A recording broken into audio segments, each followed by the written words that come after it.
In the summer of 1968, a Romanian passenger train tore through a station at full speed, ignoring every single signal. Railway staff were stunned. The driver had seemingly lost control, endangering passengers, and it was only by sheer luck that nobody was killed. When questioned, the driver blamed visions, voices, something dark he said he couldn't control, claiming that Satan had taken control of his hands. The incident was quietly written off as an accident, but it should have been recognised as a warning, a sign of a man whose mental health was deteriorating in dangerous ways. Because the man driving that train would go on to become one of Romania's most disturbing killers, someone who the city of Cluj would come to fear as the man with the hammer. This is the case of Romulus Vereș.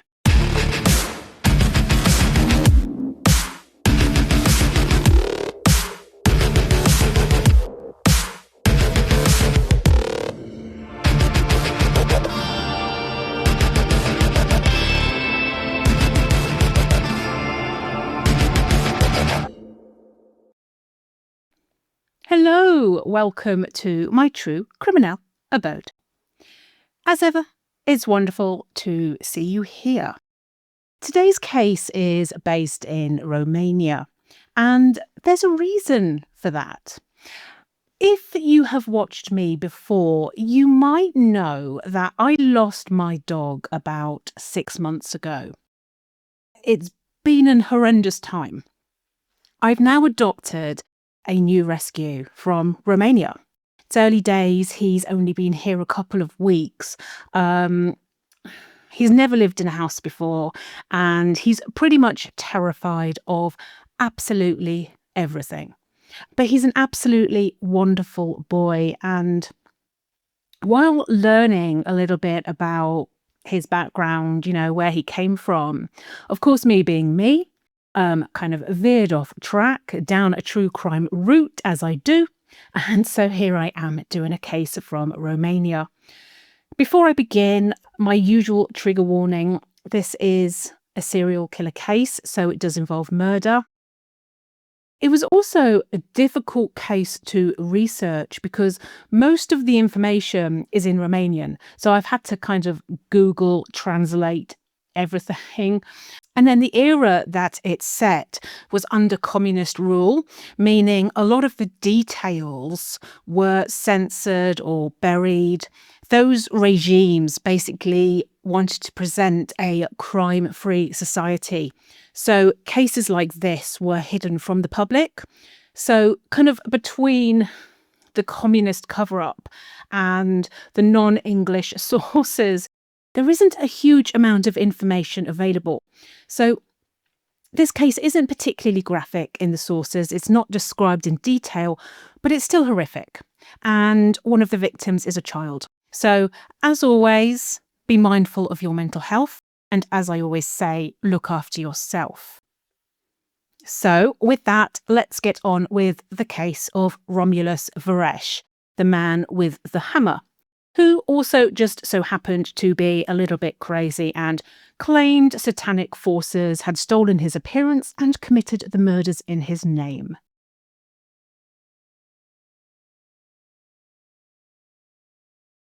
So Romulus Vereș was born in 1929 in Cluj into a working-class family shaped by folklore, superstition, and the instability of interwar Romania. During the Second World War, as fighting spread across the country, his family fled the danger and moved first to Brașov and then to Timișoara before returning to Cluj, where Vereș spent the rest of his life. By the time Vereș reached adulthood, Romania had become a communist dictatorship. It was a regime that denied the existence of violent crime. Under communism, murder technically didn't exist. If someone was killed, it was either an accident or a psychiatric case. Newspapers weren't allowed to report it. It was a regime that censored anything supernatural and used psychiatric hospitals as tools of control. Psychiatric hospitals were used to silence dissidents. If you criticised the government, you were declared mentally ill. This was the world that Vereș grew up in, and it was the world in which his later attacks would occur. As a young man, Vereș followed a very ordinary path. He completed 7 classes of schooling and then attended a vocational program to become a locomotive driver, which was a respected and stable working class job in post-war Romania. He ended up working for the Cluj railway region, where his colleagues described him as skilled, reliable, technically competent. His personal life, however, was less stable. He married 3 times in total, and every relationship ended in violence, infidelity, or chaos. His first marriage at the age of 19 produced a son, also named Romulus, but it collapsed after 6 years.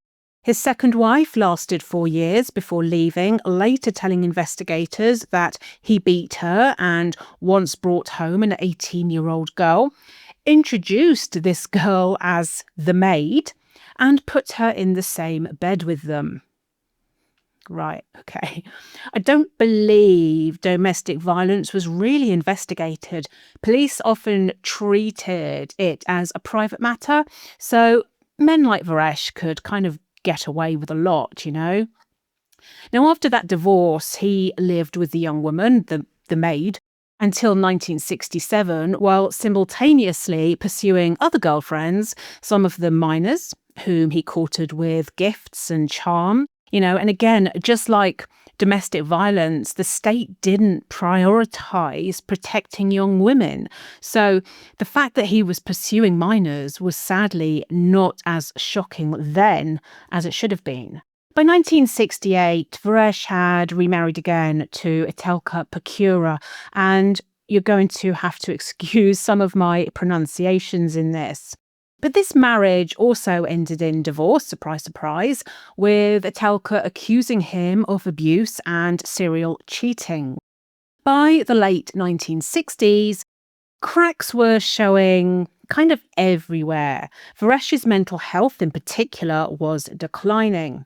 In February 1968, this is where I described the incident at the beginning. So while driving an accelerated passenger train, which I think is a train that's basically a bit faster than a usual passenger train, Vereș ignored repeated stop signals and blasted through Huadin train station at full speed, telling his protesting colleagues to shut up and that he drives the train and no one tells him what to do. Later, he explained the incident through his delusion, saying he was being hypnotized and influenced by satanic forces, and he couldn't stop the train because they were controlling him. It was basically the first clear signal that his mind was slipping into psychosis. Now, the incident endangered hundreds of passengers and led to his dismissal, rightly so. I mean, railways were state-run, so if you messed up, you weren't just annoying your boss, you were annoying the government, you know. But Vereș refused to accept his firing, and for nearly 3 years he fought to be medically retired instead, because being medically retired came with a guaranteed pension, whereas being fired basically meant that he would have got nothing. Now, allegedly, he bribed a railway official with a Fiat car to secure the psychiatric certificate he needed. Not entirely sure how true that was, or whether it's just the translation that's gone slightly off-road, pun intended. I'm not sure. But anyway, he was finally granted medical retirement at just 40 years old. The paperwork listed a couple of physical issues, but it was the psychiatric diagnosis of persistent depressive neurosis that mattered. And that's what got him the pension. And again, it was a pretty clear indicator that this man was very mentally unwell. By 1972, Vereș was living a double life. Outwardly, he was charming with 4 mistresses at the same time. He was described as very handsome, like Maurice Chevalier. Apparently, that's a famous French singer at the time. I know I'm old, but even that's a little bit before my time, so I have no idea who he is. But that's who he was described as.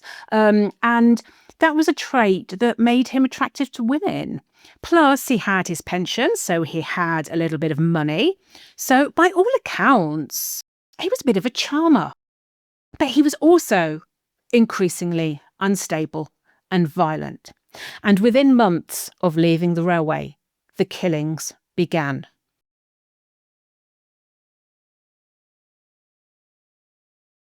So on the night of the 11th of September 1972, 28-year-old Cornelia Vaida left her boyfriend's home in Cluj and began the walk back to the dormitory where she lived.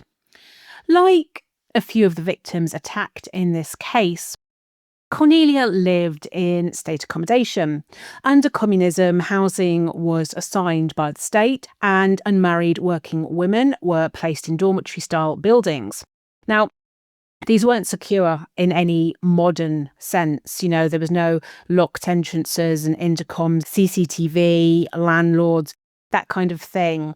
And that lack of security is one of the reasons that the attacker, Vereș, was able to move through these buildings unnoticed.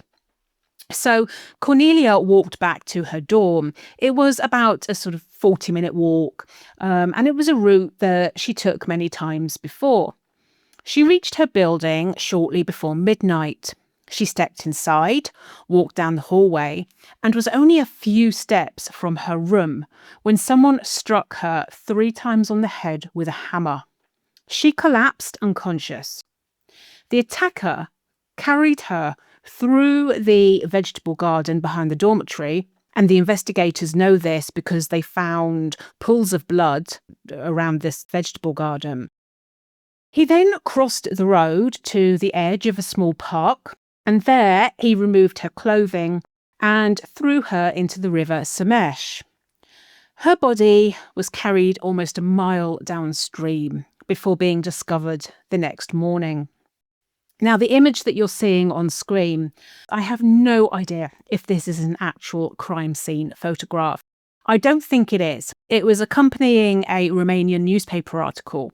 So that's the implication that it was. But even translated, it didn't actually explicitly say. And my guess is that it was a reproduction of what happened. But, it gives a good sense anyway of what investigators found at the time. Now, at first, the case looked like a drowning, but the fact that Cornelia was naked raised immediate suspicion.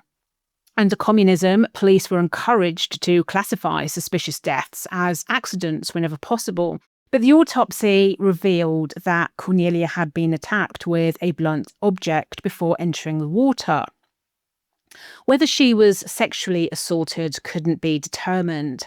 Her watch and her clothing were missing. Now, missing clothing doesn't always automatically mean sexual motive. Sometimes crafty killers remove clothing to confuse investigators or to make the death look like a sexual assault by a stranger. And as the case goes on, you'll see that Vereș has an obsession with disguises, and he believes that neighbours were using satanic forces to watch him or expose him. So disguises and misdirection were his way of trying to break that influence. I'm not saying that Cornelia wasn't sexually assaulted. She might well have been, but just that kind of misdirection would also fit Vereș's behaviour if she hadn't been. So for months, the case went nowhere. It wasn't until after a year and a half and after more women were attacked that investigators connected the murder to Romulus Vereș. And when they did, they discovered that according to a friend of Cornelia, Cornelia had briefly dated Vereș earlier in 1969, meaning that his first victim wasn't a stranger. And that doesn't make her a practice run. If anything, it shows how chaotic and violent his life already was. He'd already been abusive to partners for years. This wasn't a warm-up. It was an escalation from domestic violence to murder.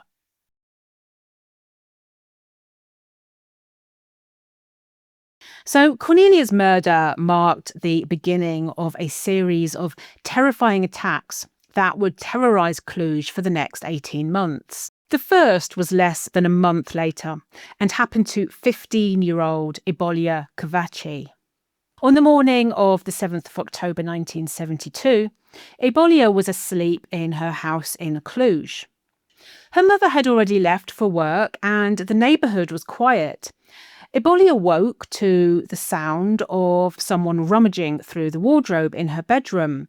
When she opened her eyes, a stranger, Vereș, was standing in the room. He told her to get dressed. Then he led her to the kitchen and ordered her to fetch some papers from the same wardrobe he had been searching. God knows what the papers were. I think it's part of his muddled, chaotic mind. When Aurelia refused and shouted at him to leave, he struck her repeatedly on the head with a blunt object. And this is important. At the time, people assumed that he was using a hammer. That rumour spread fast and stuck. But investigators never actually confirmed the weapon in this attack. The hammer became part of legend long before it became part of evidence. And, that's how he became known as the man with the hammer. But the victims were all struck on the head, and some of the cases were hammers, but just not necessarily every single one. Now, Aurelia collapsed and he undressed her, placing her on the padded kitchen bench. And for a moment, he simply stood there watching her. Then he gathered her clothes, took a couple of watches he had found in the wardrobe, twisted the key in the front door and left her locked inside the house. Aurelia lay there for 7 hours in a pool of her blood before her mother returned home and found her. It's awful, isn't it? This poor girl. And that's another kind of trademark of his. He locks people inside their own houses. He takes their keys. He likes to take kind of watches and keys and that kind of thing. So poor Aurelia, she's rushed to the hospital and taken straight to surgery. Now, against all odds, she survived, thank God.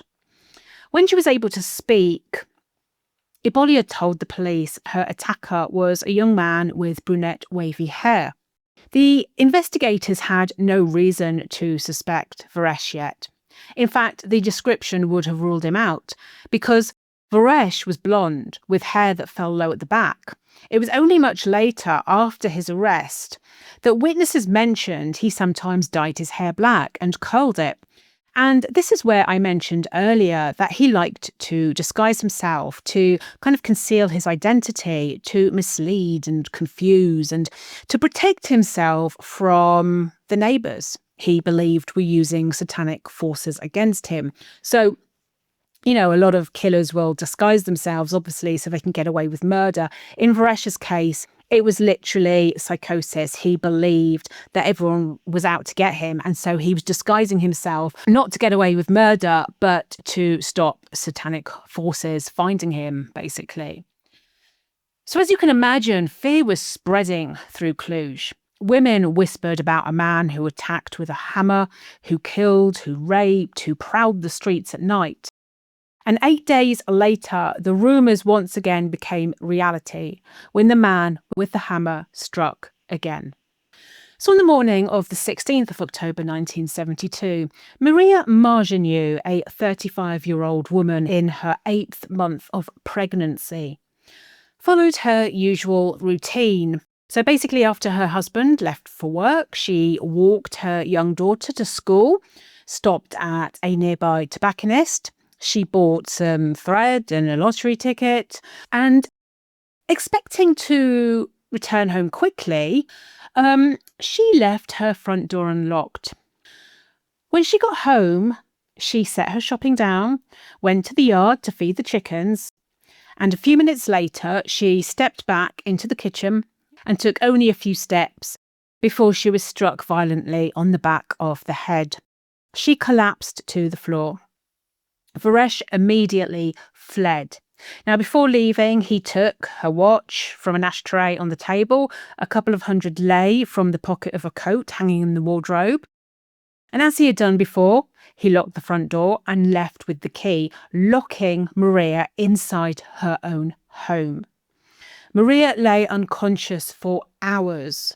Don't forget, this woman is 8 months pregnant. She was found around midday by her daughter, her little daughter, who returned from school and discovered her mother lying on the kitchen floor. The scene was so horrific that the neighbours that had rushed to help thought she had given birth. Maria was rushed to the hospital, where doctors thankfully managed to save both her life and that of her unborn child as well. But it was the second woman in just over a week to be found beaten inside her own home. The attack deepened the growing fear in Cluj. By now, 3 women had been attacked. 1 killed, 2 left for dead, and all struck with a hammer or some kind of blunt object anyway. And still the police had no suspect, no motive, and no clear direction. So for over 6 weeks after the attack on Maria, Cluj was quiet for a little bit. But then, on the eve of St. Nicholas, Vereș returned, but this time his victim was a child. On the morning of the 5th of December 1972, 8-year-old Anna Valentina Florea was getting ready for school in the basement flat where she lived with her parents. Their home was part of the railway workers' neighbourhood. It was a tight-knit community built around the state railways, and it's kind of relevant because he mainly attacks around this railway neighbourhood because obviously he used to be a locomotive driver and it's his area, it's where he knows, it's where he lives. Now, Anna's mother and father had already left for work, leaving the front door unlocked and the key in its usual place inside the house, as they did every morning. Now, Anna was struggling to put her shoes on when a stranger stepped into the hallway.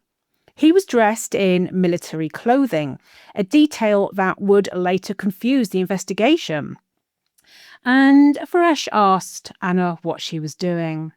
He then took her shoe, threw it to the floor, and struck her twice on the head with a heavy iron tool.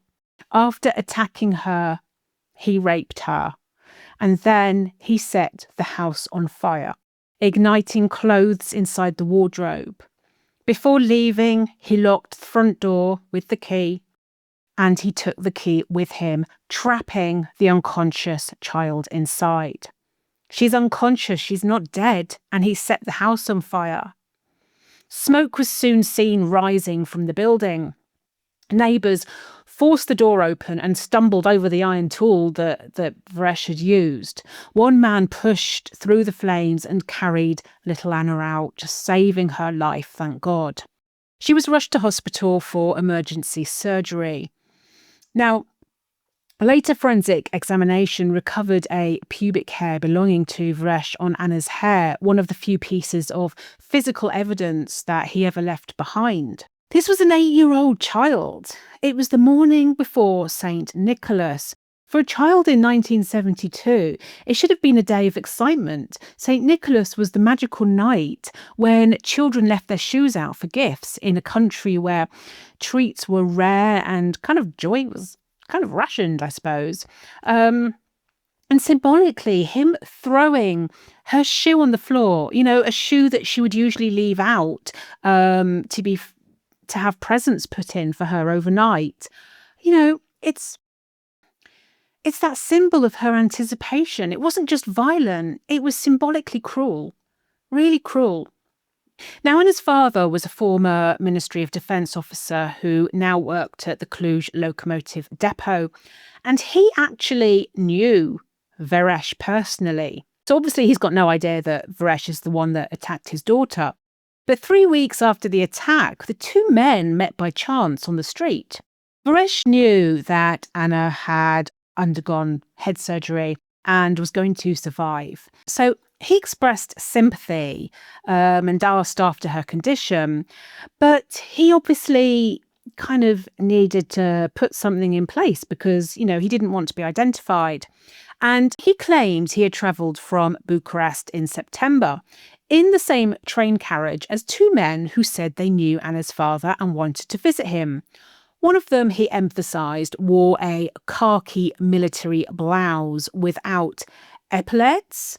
Now, this entire tale was fabricated. It was a deliberate attempt to steer the investigation away from himself, something he likes to do.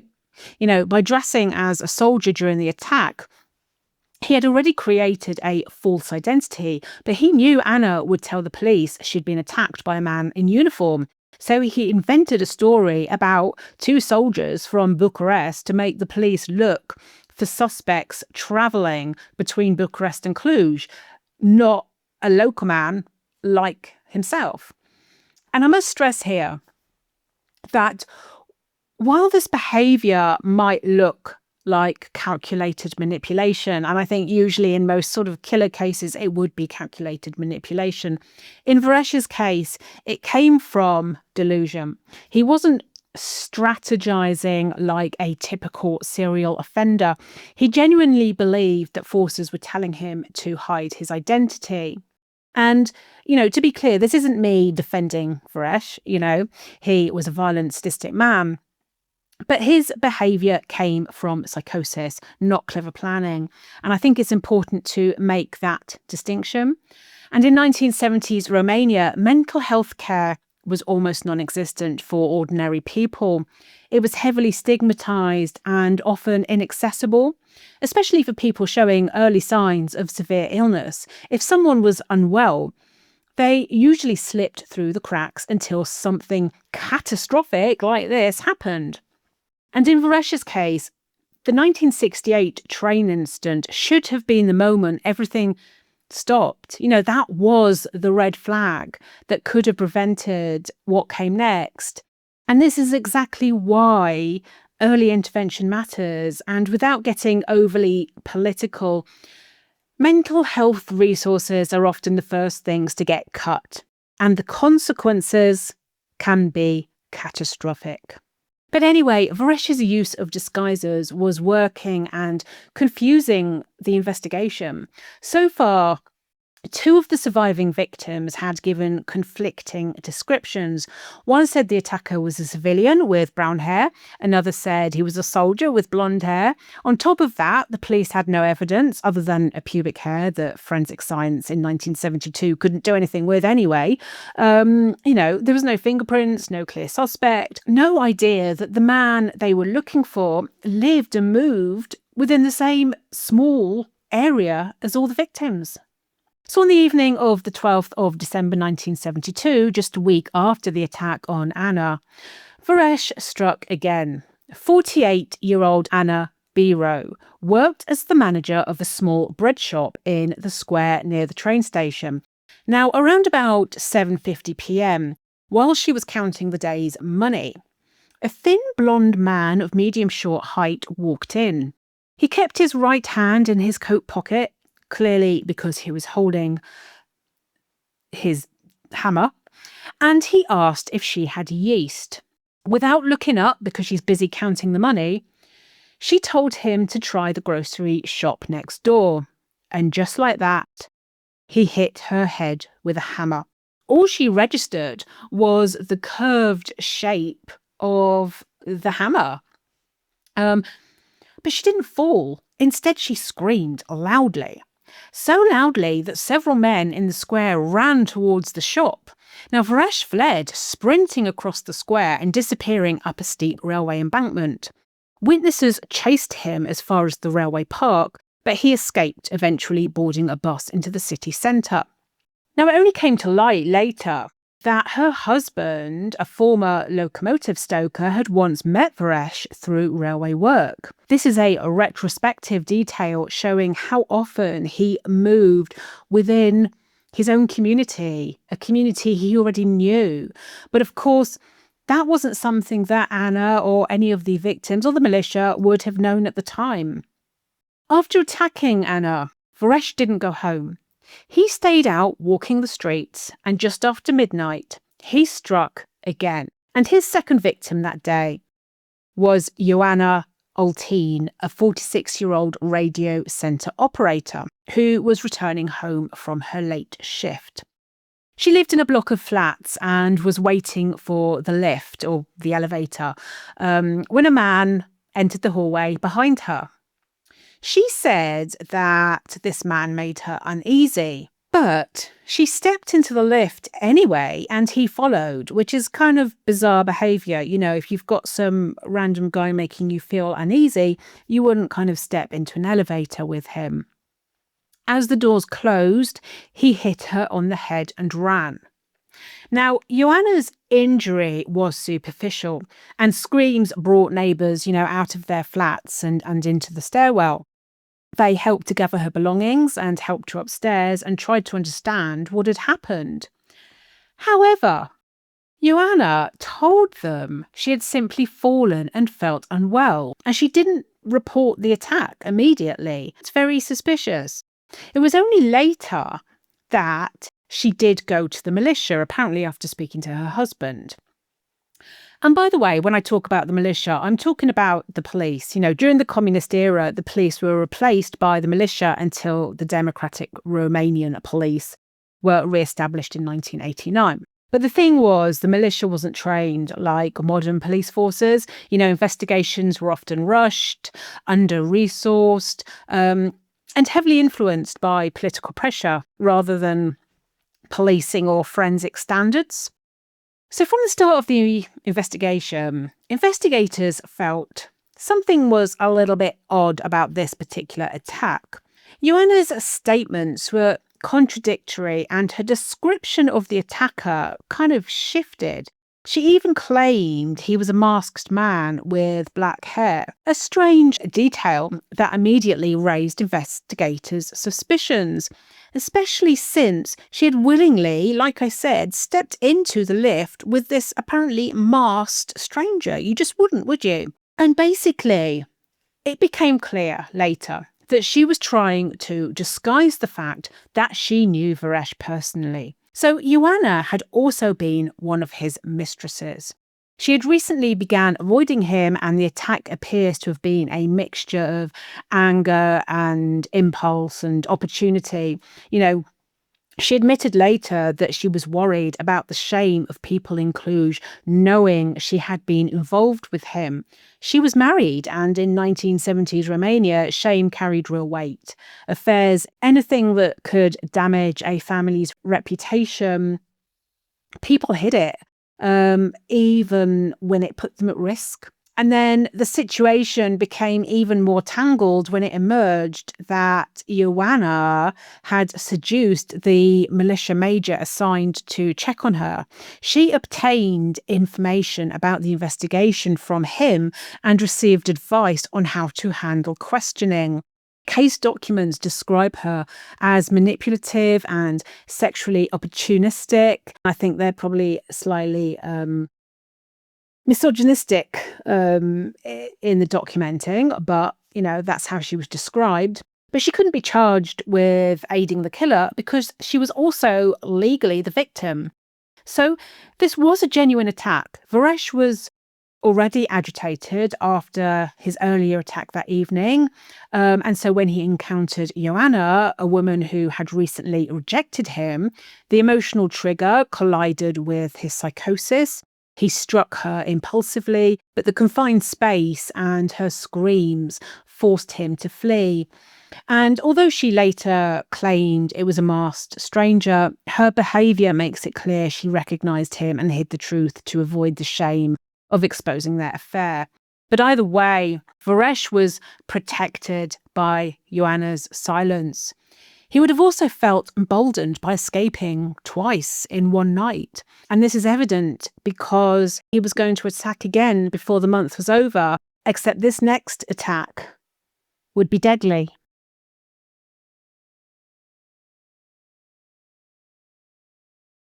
So Aurelia Ciulea was a quiet, studious 16-year-old who lived as a lodger in a modest courtyard house in Cluj. She was a scholarship student and entirely unaware that she had been noticed by a man with a hammer days earlier.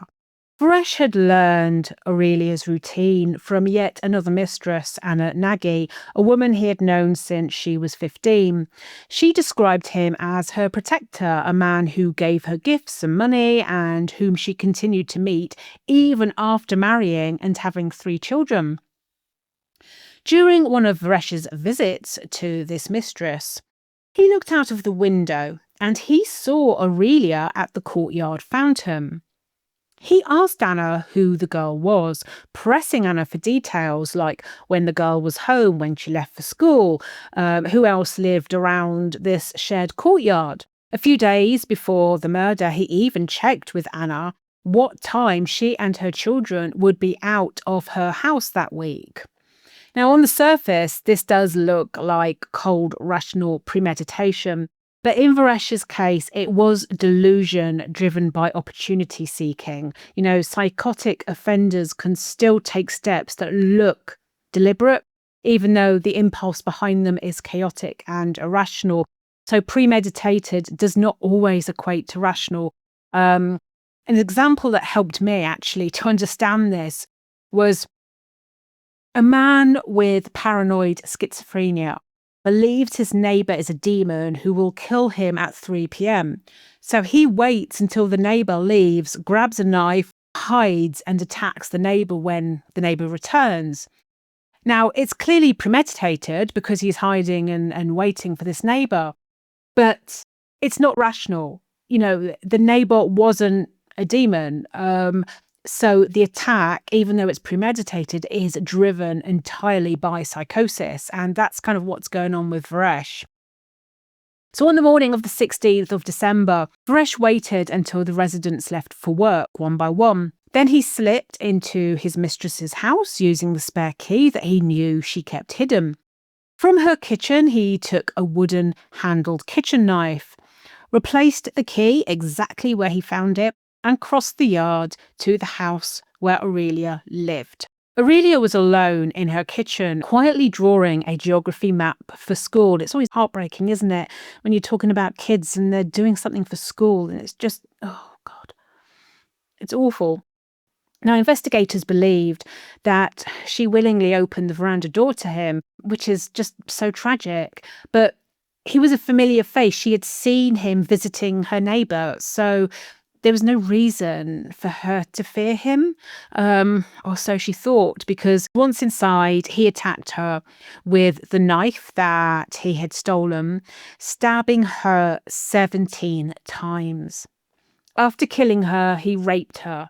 Before leaving, he stole a wristwatch, then he took 500 lei from her purse. He attempted to set several small fires, first to a tablecloth and then to a carpet, before finally igniting the sheets inside a wardrobe. The flames spread through the room as Vereș, being Vereș, locked the door behind him and took the key, locking her inside. Prosecutor Iuliu Andrei was one of the first inside. Now, he later recalled spending hours in the room searching for anything the flames hadn't consumed. Aurelia had fought back fiercely, and investigators found 2 strands of blonde hair clenched in her left hand. With witnesses giving contradictory descriptions, those hairs were the only solid clue the militia really had. So when the mistress later learned that Aurelia had been murdered and that the killer had taken the knife from her own kitchen, she obviously suspected the person responsible was Vereș. She became certain when he abruptly stopped visiting her. But just like Ioana before, Going to the authorities would have meant admitting to an affair and exposing herself to judgment, scandal, scrutiny, all that stuff. So she didn't go to the authorities. So the militia knew nothing of her suspicion, and the investigation moved on not knowing anything, which is a tad frustrating because she could have stopped the final murder. She could have stopped any further attacks. By late December, the investigation widened into a citywide search. Officers walked the entire district on foot, mapping every location where the killer had struck. All the attacks clustered around the railway station and the River Somesh and the working class neighbourhood that surrounded them. Lists of psychiatric patients were pulled with more than 1,000 files reviewed. Officers from across the county were brought in. But the harder the militia searched, the more frightened the city became. Fear spread through Cluj like a fever. People began seeing the man with the hammer everywhere. One day, the prosecutor, Andrei, was urgently summoned to a block of flats where a woman was refusing to open the door to her own husband, insisting that he was the killer. Andrei tried to reassure her, identifying himself as the chief criminal prosecutor, but she shouted insults back through the door and refused to open it. The city was in a state of collective panic. Now, weeks passed. The attacks stopped, but the investigation went nowhere. Raids were constant, patrols multiplied, there were civilian volunteers recruited to walk the streets at night. Former prisoners, vagrants, known offenders, they were all checked, and nothing matched, and Vereș remained free. Then, on the 13th of February 1973, a civilian spotted a blonde man pasting strange posters on the wall of a local cinema. The militia detained him. It was Romulus Vereș. Now, this is frustrating because this was actually Vereș's second contact with the authorities. In other words, the militia knew about him but didn't do anything. So the month previously, Vereș was having his delusions and went to complain about a 70-year-old neighbour he believed was hypnotising him and attacking his mind. He went to see a local Communist Party official who handled community complaints and political oversight. Now, he actually found Vereș's behaviour disturbing and flagged Vereș as a possible suspect. But this note was ignored. So by the time a month later that Vereș was detained in February putting up these posters outside the cinema, he had already been flagged previously.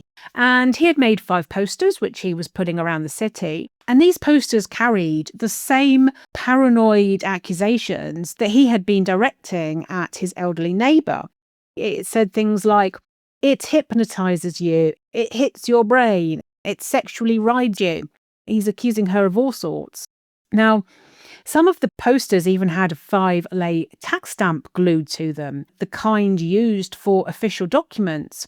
So in his delusional logic, he was filling a formal complaint, trying to give his accusations legitimacy. Now, militia carried out a body search of Vereș and they found that he was carrying a wooden-handled knife and 5 small packets of human hair. His shirt, worn under his jacket, had visible blood spots. His shirt was taken for testing, but the samples and test results vanished. The knife and the bundles of hair also disappeared.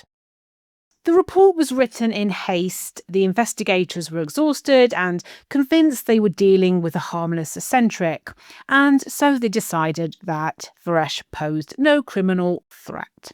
So instead of pursuing him further, the militia referred him for psychiatric evaluation and transported him to the psychiatric hospital in Cluj, where he was diagnosed with paraphrenia.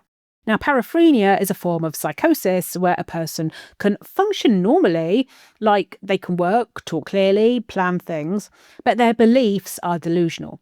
So Vereș believed his neighbour was hypnotising him. He was able to complain and function and do that stuff, add stamps and make them look official. His behaviour was organised, but the belief behind his behaviour was completely delusional. He was treated with antipsychotic medication and induced sleep therapy and discharged on the 6th of March 1973 as improved. When Vereș returned home from hospital, he quietly destroyed any evidence that could incriminate him. It's frustrating because had the militia searched his home, they would have found all the items he had taken from the crime scenes. They had the killer, but they let him go. So Vereș is now out of the psychiatric hospital, and he is subdued by the heavy medication he'd been given. And so for the next year, basically, he committed no further attacks. But the calm was only on the surface. He had not improved at all. He was deteriorating. And soon, the man with the hammer would kill for the final time.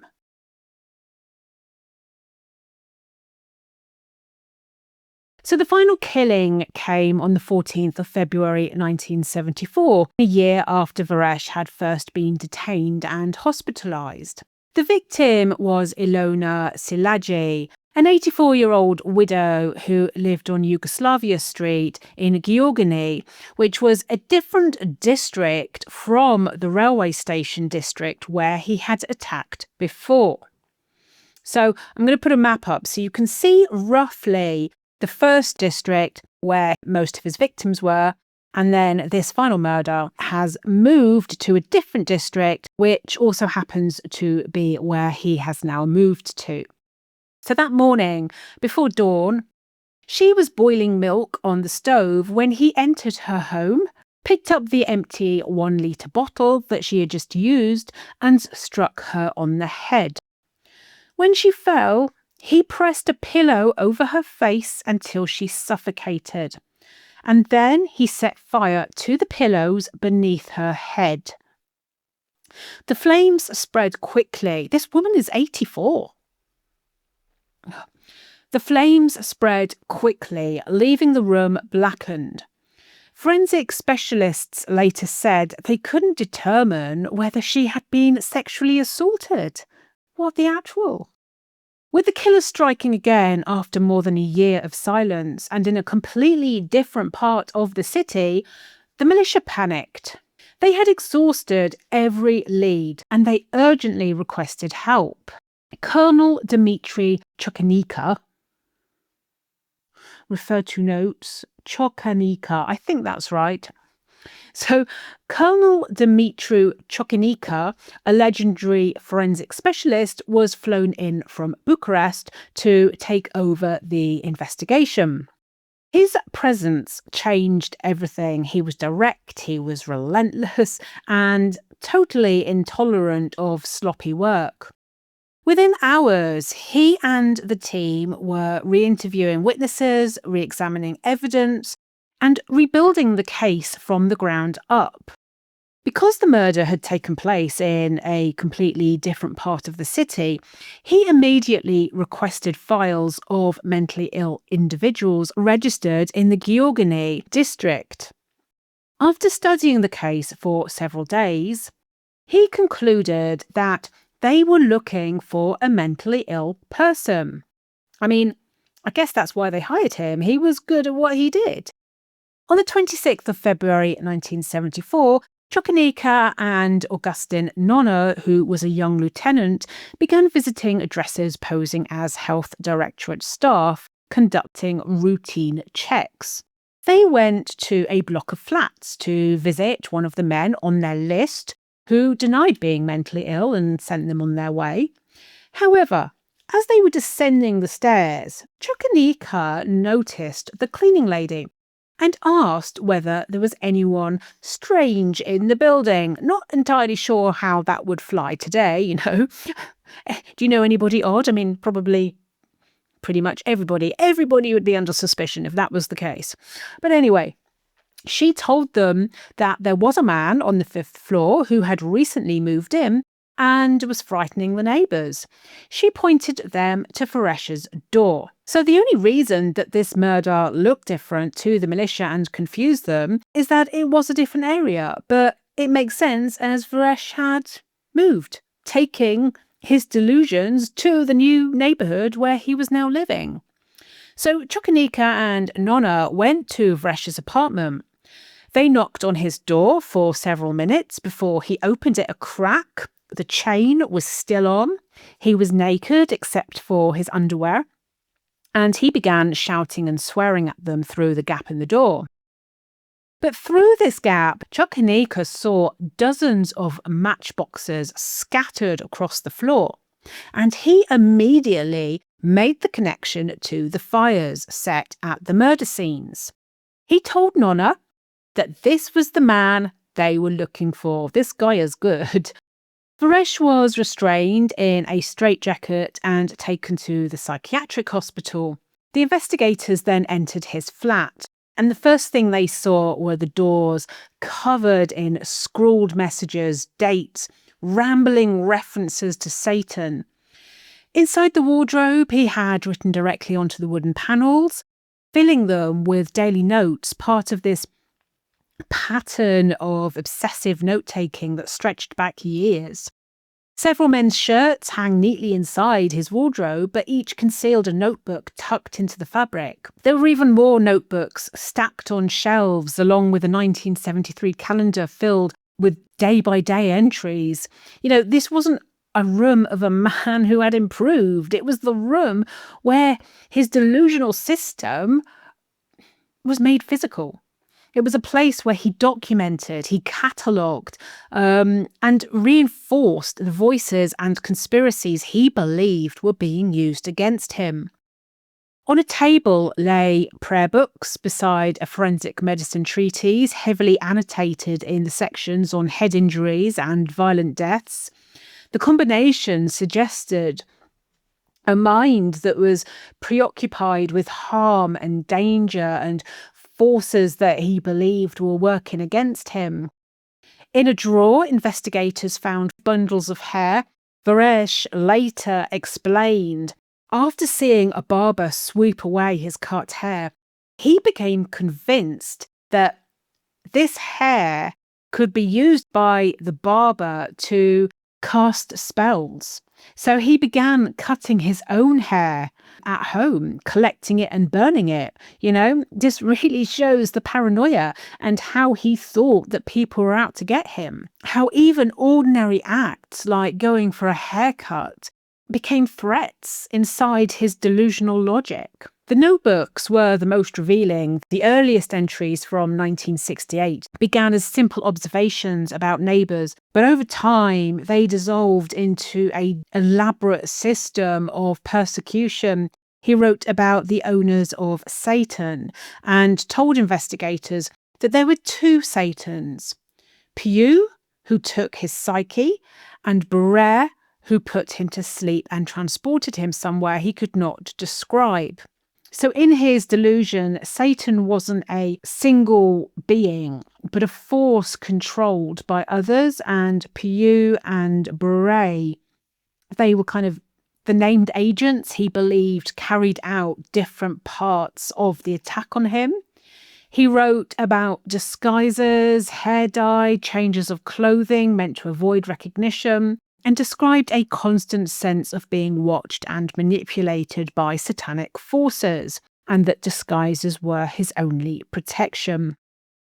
Now, during questioning, Vereș denied every attack. He told investigators, "I am a fearful man. When I see blood, I feel sick," presenting himself as someone incapable of violence. As the interviews continued, he became confused and evasive. Romanian reports said he insisted he couldn't remember the assaults at all, Instead, he claimed that something evil had used him, that a demonic force had taken on his appearance and acted through him. These weren't confessions. They were fragments of persecutory delusion. When he was denying it, he genuinely didn't believe that he was the killer, but something else was. In June 1975, a commission of psychiatrists diagnosed him with systemic paraphrenia. They concluded that he lacked the capacity to understand his actions. A forensic psychologist later explained that his delusions had their own internal logic, which made his behaviour appear organised, even while he was profoundly psychotic. A month later, prosecutor Iuliu Andrei ordered that Vereș be removed from criminal prosecution and placed under compulsory psychiatric internment. Vereș was committed to the psychiatric hospital in Stai, where he spent the rest of his life. Staff later described him as calm and rarely requiring injections. The only thing that they cited as unusual about him was the constant conversations he held with Vereș, one of the satanic figures of his delusions. In other words, he was still delusional, clearly, if he was talking to satanic constructs. The reason he was probably a lot calmer is the external triggers were removed. So a lot of that paranoia about neighbours out to get him wouldn't be so intense. But the thing was, this was his punishment, living inside a psychiatric facility. The city of Cluj, however, had gone on for 18 months fearing this man, and they wanted to see him get the death sentence. And he would almost certainly have faced execution, likely by firing squad.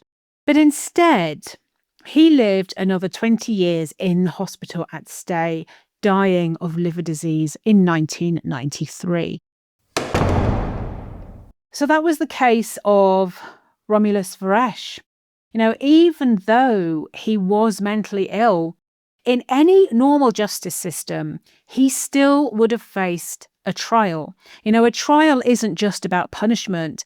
It's how you establish the facts. It's how you recognize the victims. It's how you create a public record of what happened. But communist Romania skipped all of that. So instead of a courtroom, they quietly declared Vereș insane and buried the case inside the psychiatric system. There was no trial, no evidence, no victim profiles, just a sealed file, and a man disappeared into a hospital. The decision protected the state's image, but not the truth. But that's why this case was so hard to do. It's so fragmented. Because the details are just buried and Romanian, which was hard. But anyway, in the end, Vereș didn't walk free. He spent the rest of his life inside a psychiatric hospital, living with the same delusions that had destroyed so many lives. That was his punishment, not a sentence handed down by a judge, but the unending prison of his own mind. It's a difficult one, isn't it? Because people feel really angry that Vereș never faced a traditional punishment. And they're not wrong to feel that way. But that anger only really makes sense if you believe he was responsible for his actions. Now, I'm usually someone who thinks that most offenders with mental illness still know what they are doing and still have an element of control. But in this case, I don't think he did. This was a man who was truly profoundly unwell. His world was built entirely out of delusion, and I don't believe he had the capacity to understand his actions in any meaningful way. For me, the real injustice happened long before people like this offend.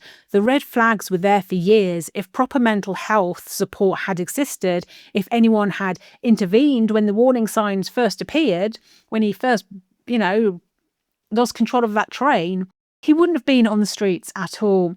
And the woman children, I suppose, as well, because they were teenagers there,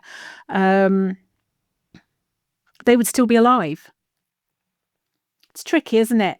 There's no clean answer here, just a broken system, broken lives, and a man who spent the rest of his days trapped inside the only prison he ever truly lived in, his own mind. So let me know what you think. Yeah, it's a difficult one. As ever, you take good care. And I am back walking the dog, sort of. He's terrified of everything. So I'm kind of dragging the dog, which is a bit frustrating, but I'm getting back out because I think I said before I hadn't been out. So my dog died in November, and until about a week ago, I had not stepped foot outside of this house, apart from once when I was taken to hospital. I had a psychiatric issue. But other than that, I had not stepped outside of this house. So literally for 6 months, I haven't walked anywhere, and I was beginning to feel really awful, really crap. And my little dog, he's terrified. Hopefully you'll see him one day, but at the moment he's in a corner, and he needs a lot of decompression. So he spends a lot of time by himself, just working out where he is and whatnot.